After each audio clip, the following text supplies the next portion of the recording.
back to the I'll Read What She's Reading podcast. I'm Reggie. I'm Kennedy. And I'm Michaela.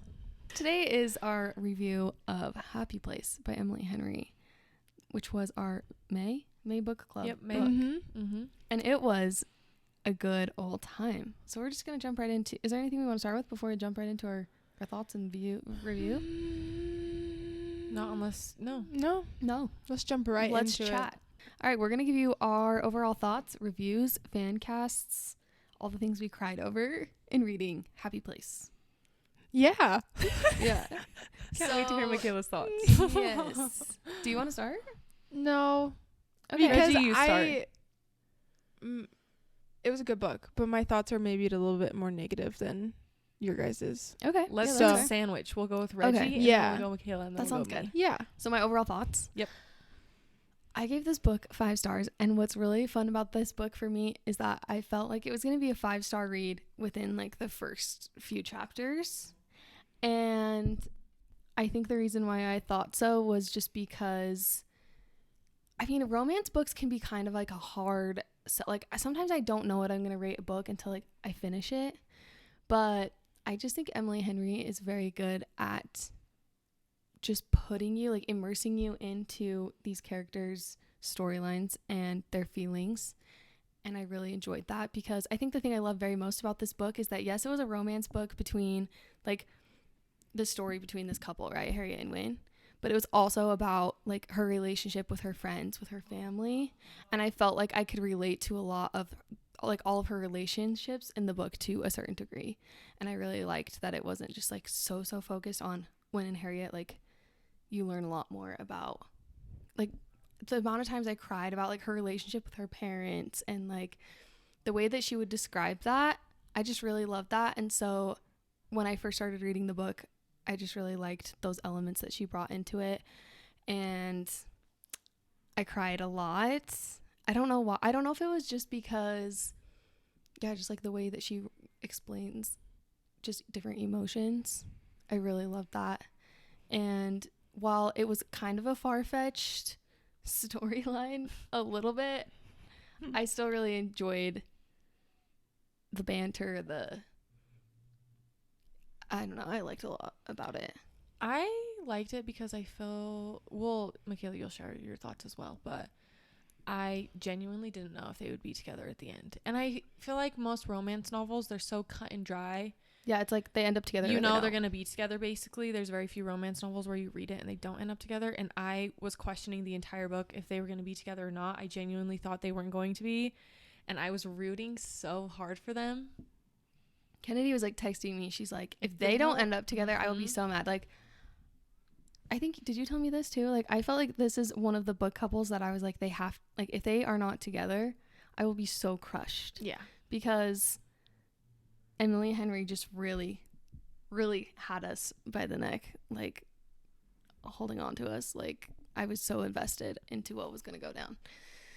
And I liked that I was kind of guessing the whole time too, because you were like wondering why they broke up. The reason was stupid. Yes. Why they broke up. Michaela, let's hear your thoughts. Well, I think the book kind of got ruined for me because I read Every Summer After right before, and it's not the same, but it's a second chance romance, and it's the dual timelines. Mm-hmm. Yeah.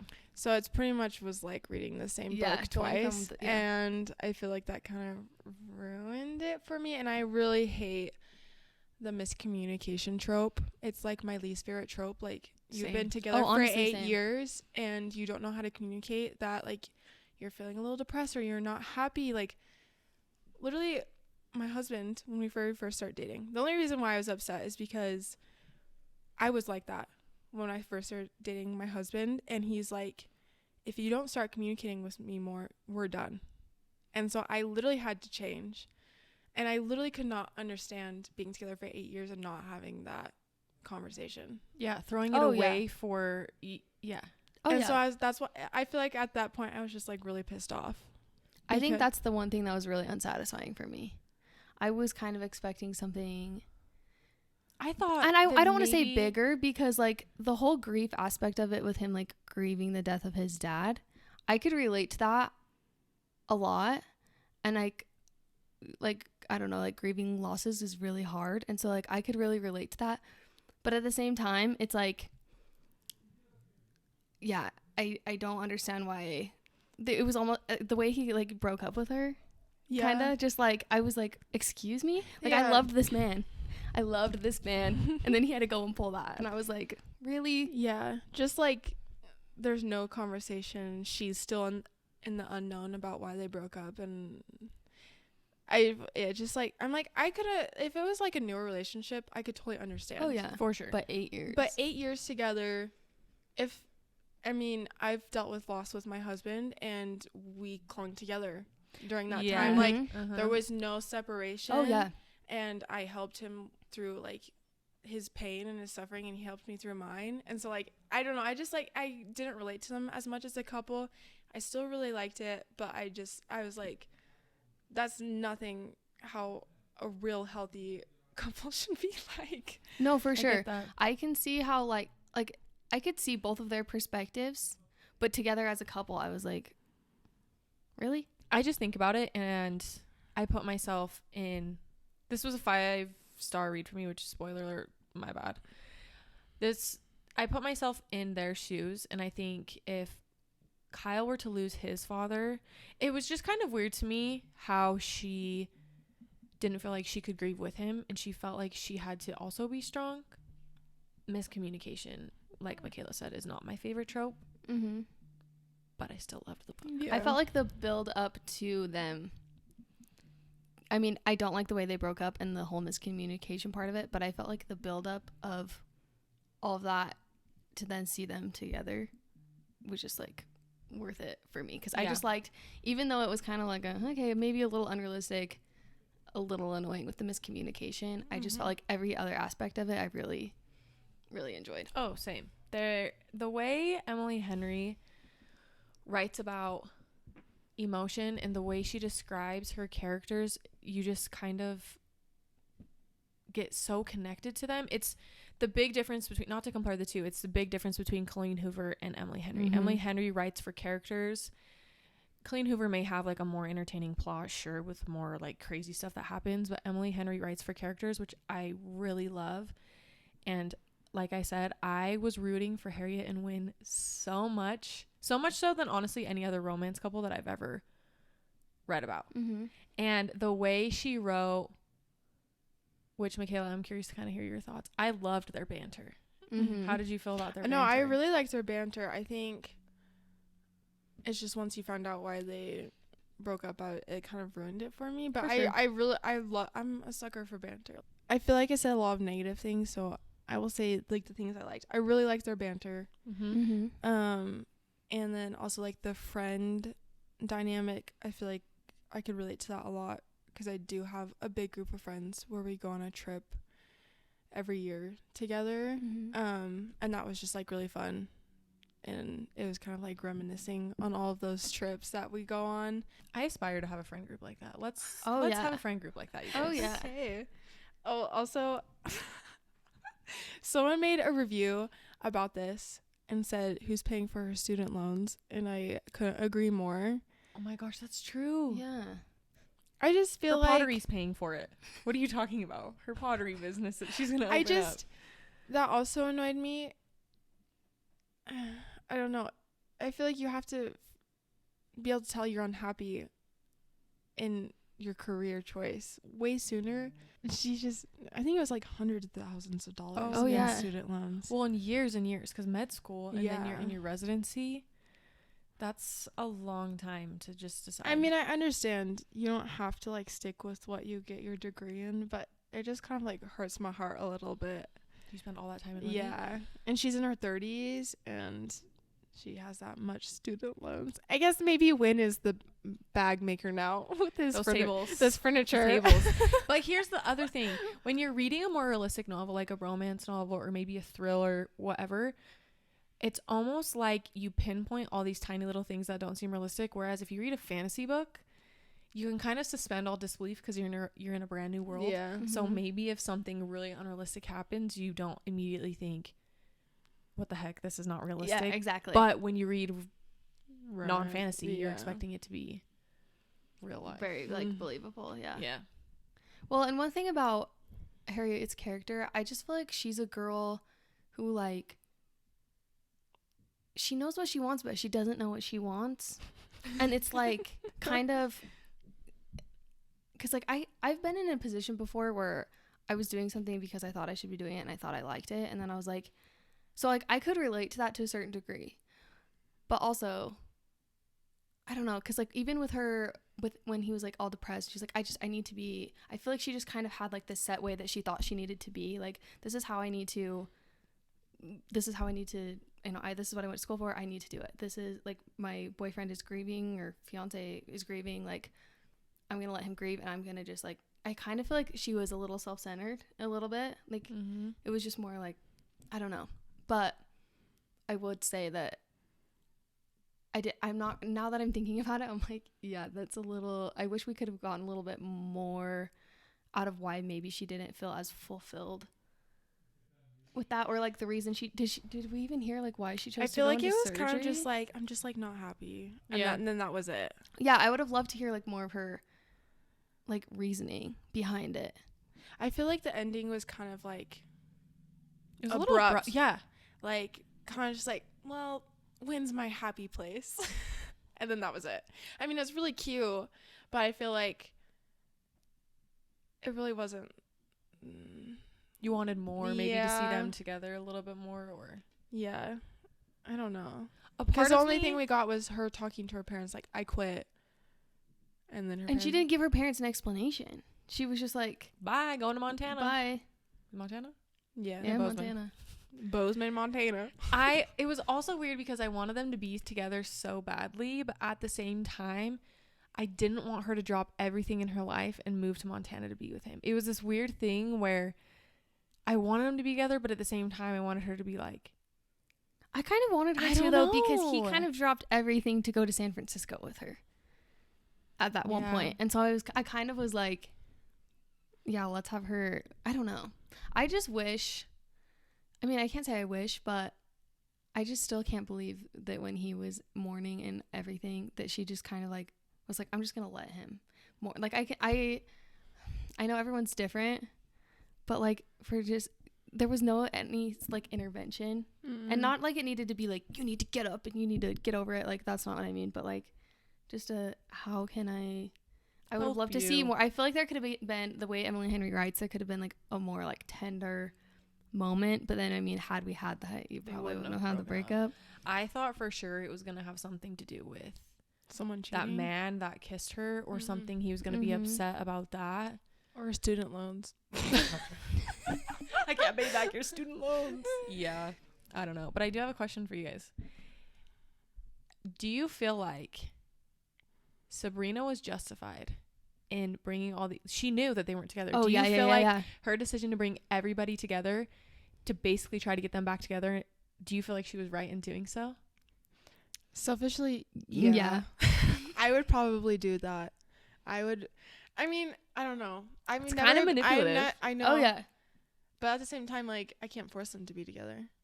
You can only just put them in the right circumstance. Yeah. I guess that's shared bed trope. Yep. Yeah. They have to share a bed. Okay, wait. Let's talk about this too. How is it when in the beginning when they first like meet and they are going to the, what do they call it? Beach house, lake house, whatever. Mm-hmm. Yeah. Why is it that those two get put in the twin room? They don't really know each other. I thought that was kind of interesting. Because I think that's the only room that, because Sabrina and... Because like when it jumps forward to like when they're pretending to be together. Because there's a 8 room, years later. There's a room that Sabrina and Parth are together in. Then there's the room that Harriet and Win in, and then the two twins. Yeah. I just thought it was interesting because I was like reading the book and I was like, wait, how did they end up in the two twin like beds in the kids' room together? Maybe Sabrina and Parth were secretly hooking up so they beforehand, but there was like no feelings attached. I don't know. That is interesting. I'm like, you think you would put the two guys in like a room together, and then like Sabrina and Harriet in a room together? They wouldn't have fell in love. Exactly. I mean, I loved all their like little like conversation. Like I felt like I could just picture it so vividly. They're like two beds like across the room, and they're just like, I just feel like that'd be kind of weird if it was like a guy that I had a crush on but I just barely kind of met him. You're sharing a room with him. Yeah, that's kind of. I was like, that was the one thing the whole time I was reading. I was like, how did dynamic. they end up in the twin bedroom together? I just felt like it was a little interesting. Now I'm like gonna put forever question that. I know, because like him and Parth were already roommates, or no? No, because I think he was roommates with the girls. Wasn't he? Parth was their I don't roommates know. first. I just And thought then it was he went on interesting and then that he was with him. And then they Law traded school. spots. Yeah. Oh, what did you guys think of the cellar scene? I literally have in my notes cellar scene R.I.P. Like your favorite or least favorite? Just like I was just dead when they were talking about how they were playing hide and seek in this cellar. Oh. Yeah, and I was like, I felt like I was sitting in it with them, and they're like sitting together, and like he like the anticipation of like them wanting to kiss each other. I thought that was cute. I like that a lot. Once again, I just feel like Emily Henry can really manipulate your emotions just the way. I remember there was one time where she was talking about butterflies, like having butterflies in your stomach in this book, and it was so perfectly worded. She didn't just say Harriet had butterflies. It was such a descriptive way of saying it that I immediately feel it. Or the way she would describe heartbreak. I mean, I haven't had very many heartbreaks in my life. I married my high school sweetheart, but I remember there was one relationship that I was just completely crushed that we broke up, and every time she would describe heartbreak, I just immediately felt that feeling. Incredible. Yeah, I think that's one of the reasons why I love her books so much. Is because it's not just like so like plot driven. She literally writes for characters and emotions. Yeah. I feel like that's maybe why I didn't like it so much. Okay. I am more of a plot person than I don't know. Sometimes I'm like, I don't really care. Emily Henry might not be the author for you then. I know. I really do want to give her a chance, but at this point, I like Colleen Hoover more than Emily Henry. But I mean, Colleen Hoover is my favorite, but I like the plot. Yeah, if that makes sense. It's like so hard because I'm like, I wonder, had you not read Every Summer After right before this, if she would have felt the same way about the book. Do you think you would? I don't know. Maybe one day you'll give her a chance again. Maybe. But sometimes when they like the friends were talking about like their parents and their past, I was like, I don't care. See, I had the exact opposite reaction. When we were introduced to Wynn's family, I just kept thinking like, that's how I want my, like when I have kids, that's how I want like my kids' friends, and when they bring like their spouses or significant others over, that's how I want my family to feel. And then when she would talk about her family, my family was not like Harriet's family in any way, shape, or form, but it was just such a huge contrast that it was just the way she described their families. I think that's when I got the most emotional, was when she talked about her family and how. Well, and also I just feel like there's a lot of romance books that, and I know I like already kind of said this, but that are just like, so like, this is our couple, we're focusing on them and how they're gonna either be together or not be together. And like, they can be really good books, but I like adding in like other relationships along the way. So it's like, I just feel like you get to know characters a little bit better with it's more dynamic. Like the moment where they all had with all the three friends and they were all like sitting there kind of just finally like telling, like when Cleo was like, I'm pregnant, and like, you know, they were all just kind of sitting there having that moment together. I just like love that, because I mean, if that part wasn't in the book, I don't know if I would have loved it as much, because I'm just like a sucker for storylines that are just kind of maybe a little outside of just the romance makes sense realm. So, and plus, like, the older you get, friendships can sometimes be hard. Like it's hard. You lose a lot of friendships along the way, and like where they all kind of felt like their friendship was crumbling a little bit. I know that like, that's so sad. Like that feeling is just like so hard. Like I've been there, and so I loved seeing how like they navigated that. And very good. Michaela's a I'm sorry, and that's okay. I'm sorry. Feel differently. No, I honestly, apologize. I liked the book. I really just wish I hadn't read Every Summer After right before, because and honestly, romance books aren't like my favorite in general anyways. So I was just like, it was just one thing right after another. I was like, okay, this is similar. The miscommunication trope, not my favorite. The second chance trope is also my least favorite trope.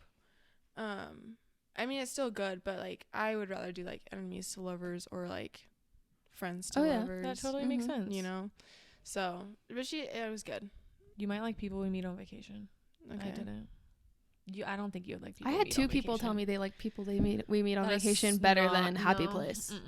I mean, I read all of Emily Henry's books. I can give you guys my order that I would rate them in, but we won't get into that. So yeah, but we will get into our favorite moments. Reggie, you want to go first? Favorite moments? Literally, I was taking pictures of pages, like just like quotes and things I liked. I mean, okay, we did ask questions on our Instagram story to get your guys' feedback, and I don't know if we want to include this in there. We didn't get very much feedback, so, but I know a lot of you read it. So for future reference, we love hearing your feedback and everything.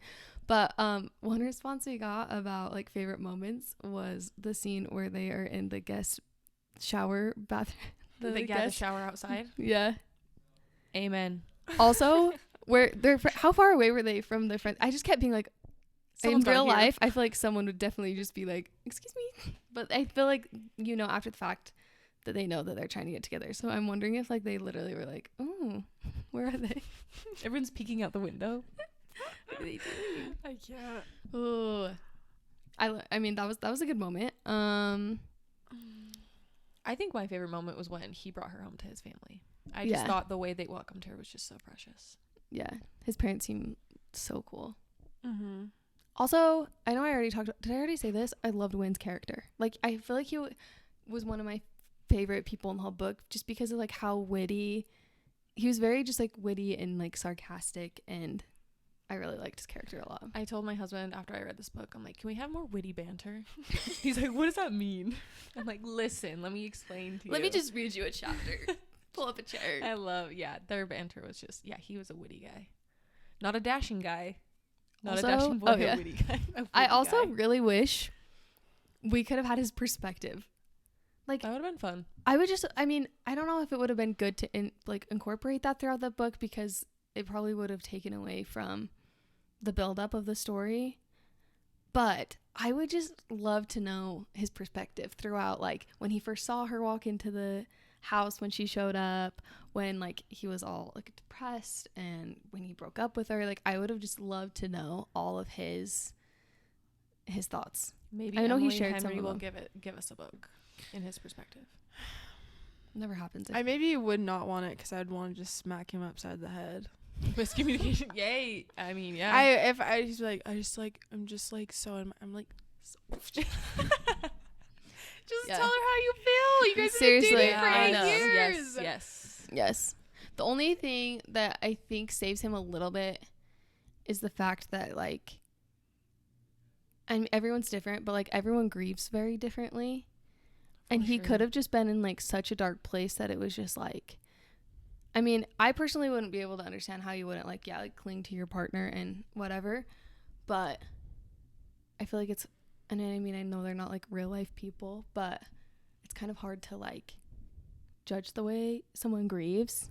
True. So that's why I'm like, I wish I would have like had a little more insight into his brain when all of that was going on. I know he like briefly mentions it in the end, kind of like what he was feeling, and I did love hearing that, but in the actual moment when it was all happening, I would have liked hearing a little more of that too. Maybe you'll get another book in his perspective. Emily Henry, we need a part 2. Prequel. Anyone have other favorite moments? Probably like the makeup scene with everyone. Yes. Oh yeah, that was cute. It was probably like my favorite.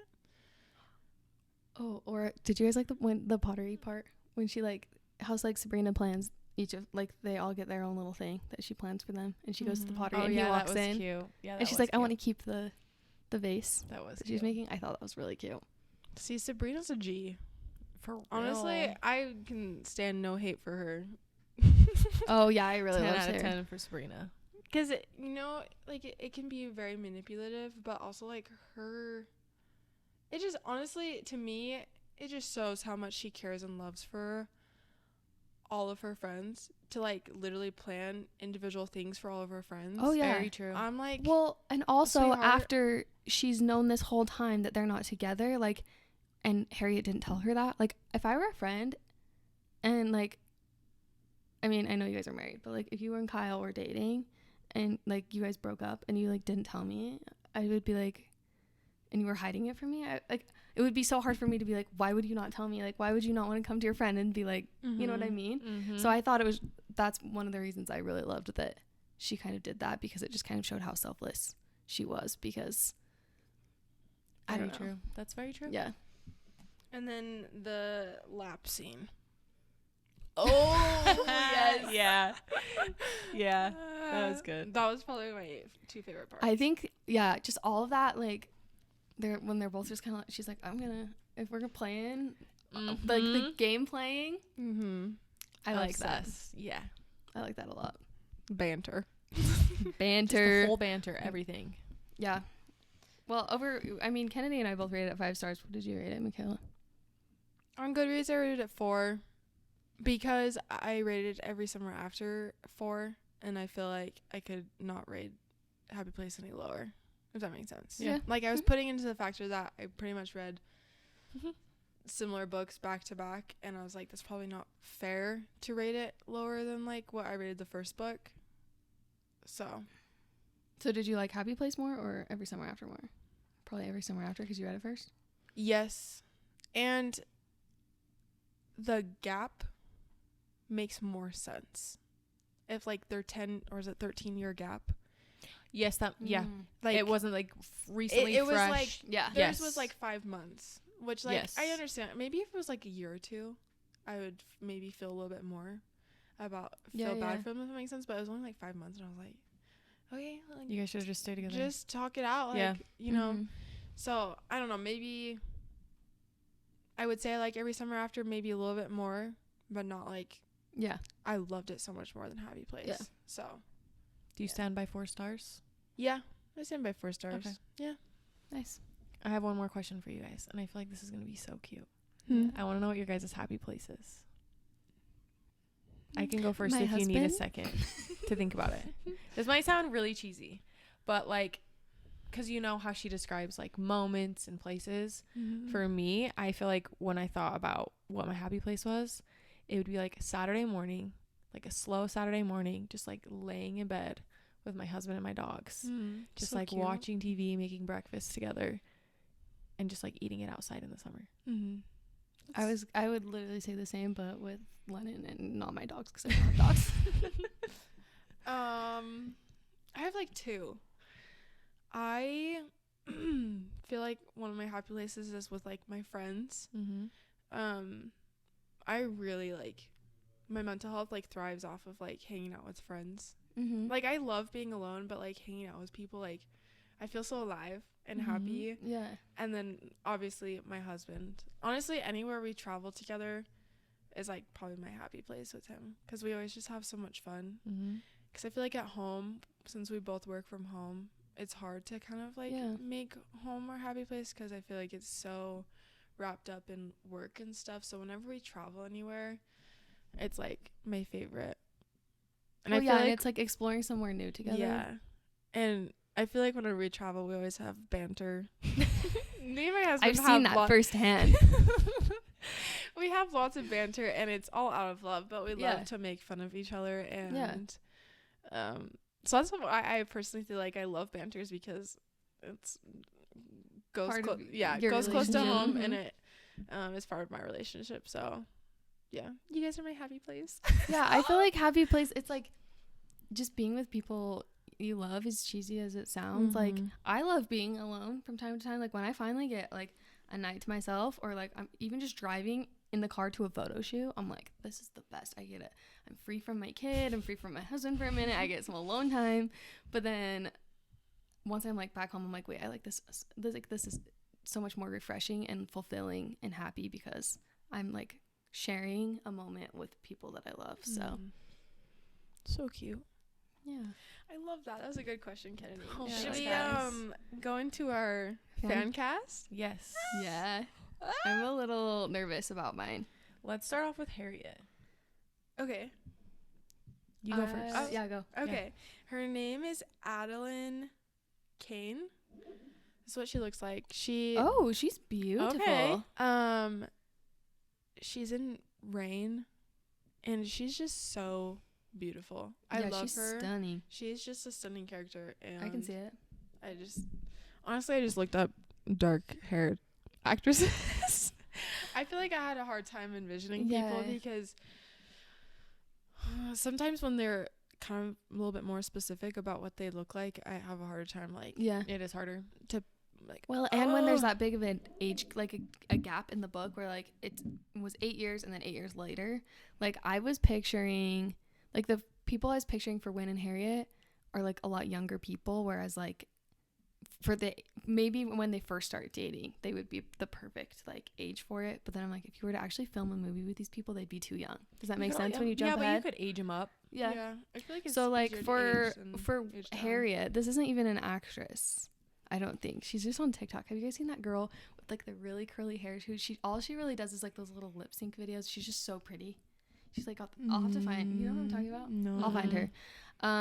She was who I was picturing, but if I had to pick like an actress, I would pick Sarah Hyland. Yeah, she'd be good. Modern Family. She married just has Wells like that, Adams off of The Bachelor. Yeah. She just has like that like curly. Yeah, she's cute. Dark hair, and she's really cute. I could see her being a little more like, I don't know. I had a similar thing as Reggie where I could only picture, this is kind of a niche reference. All you Utah people will know exactly who I'm talking about. Chelsea Jade Curtis's sister. What is her name? Abby. Abby. That's who I pictured the entire time. She has like the cute curly hair. She's really cute. Yeah. But actress wise, Margaret Qualley. If you guys have seen Maid, she's in Maid. Oh yeah, she's really cute too. I think she'd be a good Harriet. Do you want me to do my win? Yeah. Mm-hmm. She's really excited about I'm really this. excited. Scott Eastwood. He's in The Longest Ride. Yeah. Yes. I think he'd be so good. He would be good. He would be very good. That beats mine. That's a good. Except my younger version of him, which I think if you did a movie of this, you wouldn't have two different actors because of the age gap. But because of the personality, I was picturing, is it Rudy Panko from Outer Banks? Is that his last name? Yeah. Because they were talking in the book. It talks about his like golden kind of like wavy hair, and he just has like golden wavy hair. And then they were talking about like just the way his character acted. It just reminded me a lot of his character in Outer Banks. Okay. Yeah. So I could see him as like the younger version of Wynn. Okay. But that is a good one. Yeah, that is a really good one. That beats mine. I'm all right. My older one was going to be Liam Hemsworth, but I feel like he needs like longer. The hair, I don't know. He's just like a cowboy, cause he plays the long. Yeah, that is Montana Boys. That is the Montana 10 Boys. 10. Okay, here's See if mine. you can top that. I mean, I don't think I will, but Glenn Powell. Oh, he would be good too. He would be good. Yeah. I Top Gun. Yeah. Mm-hmm. What is this photo though? I feel like you can't do red carpet photos. I feel like the men never look good on red carpet photos. The women do. So you have to do like photo shoots. That's why I brought this one up. Love and him that. on a sailboat. Oh. 10 out of 10. Yeah, Save that Michaela. photo for Yeah, the TikTok. Yeah, Michaela, you win. Okay. Sabrina is Madison Isman. She's a cute little blondie. Yeah, she's cute. I think she's just a cutie. She is cute.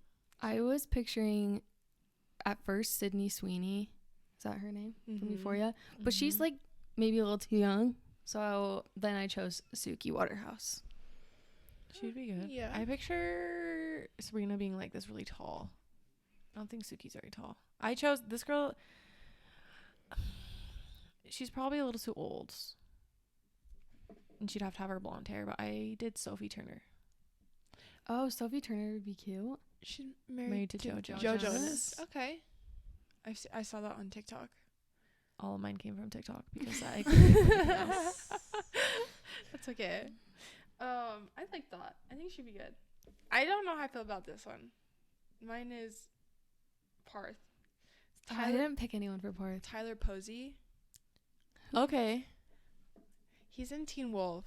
Yeah. I don't know what else he's in. I can see it. I can see it. I don't know. I feel like he could be cute. I could see it. Yeah, I can see that. I don't know. Anyways, I had a really hard time coming up with someone for Parth. Yeah, I couldn't come up with anyone for him or Kimmy. I just came up with one. Oh. Well, I saw it on TikTok, actually. Let me show you guys. I know who you're going to pick. I do not know how to say his name. The guy on... Yeah. He's on Victorious. Avon? I actually love that. Yeah, that... Maybe with shorter hair, though. I don't know how to say his last name. He was also on that, like, show that was on ABC Family. He's cute. Never finished. I could totally see it. Ooh, I like that one. Cute. Those are good. Yeah, I like him. I like those. I think next is Cleo. I did sorry. I did is it Arsema Thomas? You guys have seen Queen Charlotte? The girl that plays Danbury. Lady Danbury. Lady Danbury. Okay. I don't know how old she is, but I can see that. I feel like she'd be good. Mm-hmm. I did Bianca Lawson. Pretty Little Liars. Yeah. She'd be good too. The only person I pictured, which once again, she's too old. Zoe Kravitz. Oh, I don't think she's too old. Is she? She might be. I mean, she looks young, but I do think she is a little older. too old. But that's who I pictured. Was Zoe Kravitz. Is Chef's Kiss. Beautiful. Last person, Kimmy. I did Madeline. That's who I was gonna. She would be good. Petched. No idea. I don't know. She would be good. She deserves a role after all of her Riverdale. Bless all the Riverdale people's soul. Seriously. Yeah. All right. Is that a wrap? Should we talk about our book club book for June? We're very excited about this, you guys. Which we've already posted about it on Instagram. Who wants to say it? Fourth Wing by Rebecca Yaros. Is that how you say your name? It's fantasy. I literally know nothing romance about it, and I kind of don't want to know anything about it. I just heard it's really good, but I don't want anybody saying, oh, wait till you get this part. Oh, exactly. I want to be completely unknown. I think it's about dragons. That's the only thing I know is maybe it's like dragons. they're at a college. I think it's like they're at a school. I'm very excited. I mean, I could read the synopsis. We posted the synopsis, but maybe we'll... If you want to be blind, you don't want to know what it's really about. You just know it's about dragons and fantasy and romance. For all of you guys who don't read fantasy, now is your time to give it a chance. Yeah. Oh yeah. So because we haven't read this book. No. But we're received so much hype on TikTok that we were like, we have to read it now. Because like I don't want it to get spoiled for me or anything. Like I want to start reading the second book when it comes out in November, like when everyone else is reading it, because I don't want any spoilers. From what I've understood from what reviews people have posted, non-spoiler reviews, is that this book will make you feel like you are reading some of your like favorite, it's a new adult book, but someone was saying it like gives vibes from like when you would read like Hunger Games or Divergent or like it's kind of written more that way, kind of like not young adult, but you know what I'm talking about? Yeah. And from what I've gathered, it sounds like this is a very good introduction to fantasy book. So give it a shot if you haven't read fantasy, because I don't think Reggie's favorite genre is fantasy, but Michaela's converted me into a fantasy girly. I'm a fantasy girly. Favorite genre. I will say too, like I started a new fantasy series this past week. Obsessed. I haven't had a lot of time to read, but like I've been thinking about it all day. I know a lot of our listeners really like romance. Anytime we've done a poll, like it's always romance all the way. This book is still a romance book. Just don't be intimidated by dragons if you're like, oh, dragons. Like I kind of remember like starting ACOTAR being like, I don't think I'm gonna like this. And within the first chapter I was like, I'm hooked. So give it a try. 4.7 star ratings. 26,000 ratings. That's incredible. It just barely came out. That's so unheard of. That's probably my highest rated Goodreads book right now, actually. I think the highest is Brandon Sanders. Oh, Brandon Sanderson? Yeah. I think one of his books is the highest ratings, and I think it's like a 6th book in the series, so I don't know. But that's like really unheard of, so just trust us. Yeah. Maybe give it a try. Try something different. That's why we started this for a reason, so we could read different books, try different genres. Yeah. I think it's going to be a good time. I'm Me so too. excited. It's supposed to come in the mail today. I ordered it. And It might be hard to get a hold of. That is the only Yes. bad part, because so many people are buying it. You can always buy it on Audible if you listen to audiobooks. It's also always available on Kindle if you can't find a physical copy. Yes. Check out your local library.